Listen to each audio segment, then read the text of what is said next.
Olá, sou António Melgão e estou aqui para vos falar na colheita e no pós-colheita do cacau.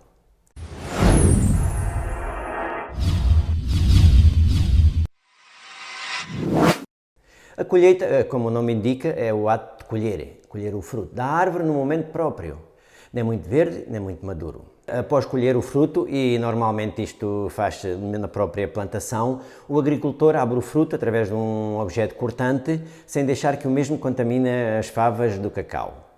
Retira a polpa com as favas que reserva num recipiente e deixa a casca na própria plantação, servindo a mesma de fertilizante orgânico. Pensar-se-á que isto é básico. Volto a dizer, coisa mais simples não há, não é? Pois, amigos, não é assim tão simples. Neste mundo nada é simples. O mundo do cacau tudo requer muito conhecimento, técnica e trabalho. Explico. Existem duas grandes épocas de colheita do cacau. Varia consoante a localização da plantação, mas como exemplo eu diria que pode ser entre abril e junho e depois setembro, novembro. No entanto, durante todo o ano existem frutos maduros e aqui é que reside a particularidade desta ação, porque normalmente as pequenas plantações ficam no meio da selva, longe de locais de processamento do pós-colheita e de difícil acesso rodoviário, onde a recolha é feita pelos caminhões das cooperativas onde estão associados ou de outras empresas que colaboram com eles. E se na época das grandes colheitas a recolha pode ser efetuada uma ou duas vezes por semana, durante os outros meses a recolha é mais esporádica, podendo mesmo tardar 15 a 20 dias entre elas. Sabendo o agricultor que a polpa deve ser processada no dia da colheita ou no máximo no dia seguinte, tem que controlar os frutos que apanha e os que pode deixar para a próxima, tendo mesmo situações em que é preferível deitar fora frutos já demasiado maduros e que possam vir a contaminar o lote dessa remessa. E isto, basicamente, é a fase da colheita. Não é nada de muito complicado, mas que requer algum conhecimento da parte do agricultor. Passando ao processo pós-colheita, há quem defenda que este processo é a fase mais importante no fabrico de um bom chocolate. Eu não sou dessa opinião. Concordo que é uma fase muito importante, mas também é a escolha da variedade de cacau, é muito importante para um bom chocolate, também a seleção da plantação, a localização que interfere nas características do cacau, tal como no vinho, como já expliquei, e depois a torrefação, a conchagem, a refinação. Existem muitos fatores que determinam se vamos fabricar um chocolate bom ou um chocolate menos bom. Em linhas gerais, o processamento pós-colheita é a fermentação e a secagem do cacau. Acredito que, falando em fermentação, muitos já te estarão a associar à fermentação do vinho. Poderia ser, afinal sou eu que desde o início digo que o cacau e o chocolate têm muitas semelhanças com o vinho, mas não, desta vez não tem nada a ver com o vinho. Só com um processo de fermentação controlado e uniforme é que se consegue um cacau de qualidade. Normalmente este processo realiza-se nos centros de recolha das cooperativas ou das outras empresas que colaboram com os pequenos agricultores, onde existem os equipamentos e o conhecimento técnico e científico para uma boa fermentação que seja uniforme e eficiente. É nestes centros que se certifica primeiro a qualidade do cacau em polpa, nomeadamente certifica-se a limpeza com que o cacau chega a esses centros, se tem muitas cascas e impurezas, separam-se por tamanhos, vê-se, certifica-se se os cacaus têm muitos cacaus verdes ou demasiado maduros, se a polpa está demasiado seca, o que acontece após alguns dias de colheita.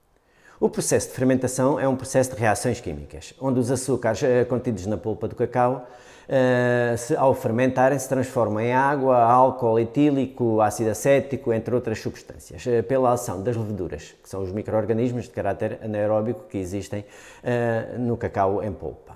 Numa segunda fase, e ajudado por um outro organismo, como as bactérias aeróbicas, desenvolvem-se outros processos e dá-se a oxidação dos polifenóides e alterações importantes no pH.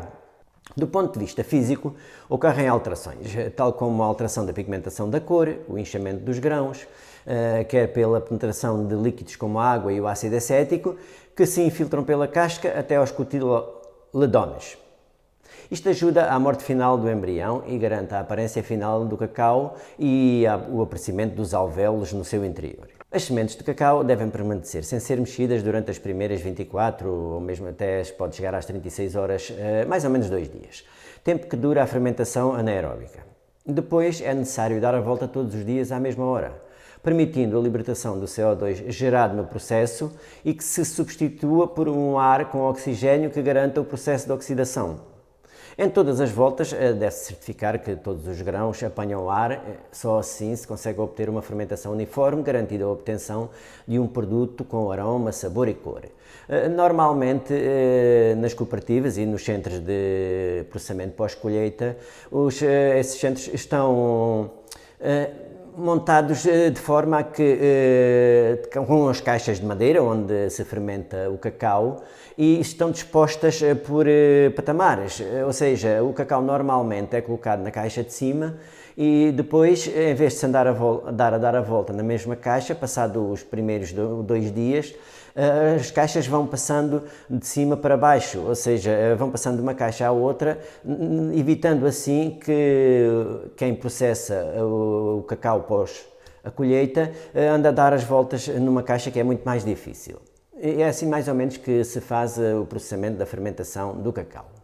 O tempo de fermentação varia dependendo da percentagem de fermentação que queremos e do tipo de cacau, mas anda sempre entre os 5 e 7 dias. Após a fermentação, o cacau é retirado das caixas e colocado a secar.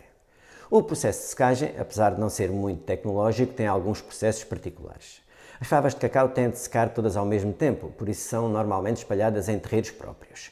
São mexidas frequentemente para uma secagem uniforme e, como não podem apanhar umidade, são guardadas durante a noite e voltam a ser espalhadas pela manhã. Também não convém apanhar o sol do meio-dia, então normalmente ou são cobertas com panos ou com telheiros próprios que existem em algumas plantações ou em algumas plantas, como eles lhes chamam, de processamento de cacau.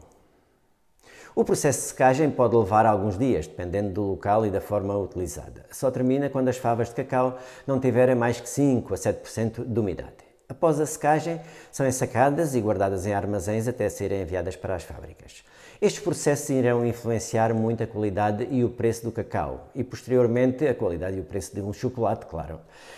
Quando se transforma um cacau em chocolate, é importante controlar todos estes processos, ou pelo menos poder fazer a rastreabilidade. Os cacaus finos de aroma, fermentados segundo as suas características, com controles de segurança alimentar cumpridos, secagens realizadas de forma correta, em condições de higiene adequadas e armazenadas em locais próprios e com as condições necessárias, têm um valor completamente diferente de cacaus mal ou mesmo não fermentados, e onde a secagem é feita nos locais mais incríveis. E quando eu digo nos locais mais incríveis, é no mau sentido, porque há cacaus que no mercado internacional do cacau que não têm fermentação nenhuma e que vêm de locais onde não se pode rastreabilizar todo o processo e que por vezes encontramos, quando vamos visitar os países produtores de cacau, encontramos casos incríveis de processamento pós-colheita.